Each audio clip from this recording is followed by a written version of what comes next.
సంఘాల పెద్దలు, ముఖ్యంగా యూత్, అలాగే ఎంపీటీసీ మన మాజీ సిరాల రమేష్ అన్న గారికి, కోఆపరేషన్ నెంబర్ మాజీ సలంబాయికి, ప్రజా సంఘాల నాయకుడు భాస్కరన్న గారికి, మరియు చంద్రన్న గారికి, కృష్ణన్న గారికి, శ్రీశైలం గారికి, మన ఉద్యోగస్తుడు జంగయ్య గారికి, అందరికీ కూడా నా ఉదయపూర్వక ధన్యవాదాలు తెలుపుతున్నా.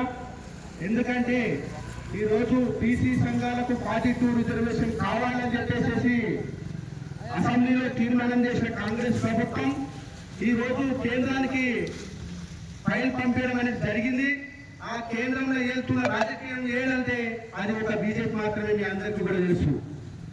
అంటే ఇప్పుడు బీసీలకు రిజర్వేషన్ ప్రకటిస్తే మేము ఎక్కడ పోతామో అని చెప్పేసి ఒక దురాలోచనతోటి ఆ ఫైల్ అనేది సంతకం పెట్టకుండా పక్కకు పెట్టేసింది.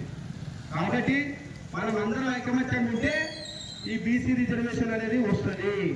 ఎస్సీ ఎస్టీలు బీసీలు ఎందుకు చెప్తున్నారంటే ఎస్సీలకు రిజర్వేషన్ పక్క అంబేద్కర్ గారు కల్పించారు, మీ అందరికీ కూడా తెలుసు. వాళ్ళ బీసీలకు రిజర్వేషన్ కావాలంటే జనాభా ప్రకారం కూడా ఈ యొక్క అంబేద్కర్ గారే చెప్పారు, జనాభా ఎంత ఉంటే ఆ రిజర్వేషన్ ప్రకారం ఫాలో కావాలని చెప్పేసి సవరణ, అదే రాజ్యాంగ సవరణ అంటారు. కాబట్టి మీరు అందరూ దృష్టిలో పెట్టుకోవాలి.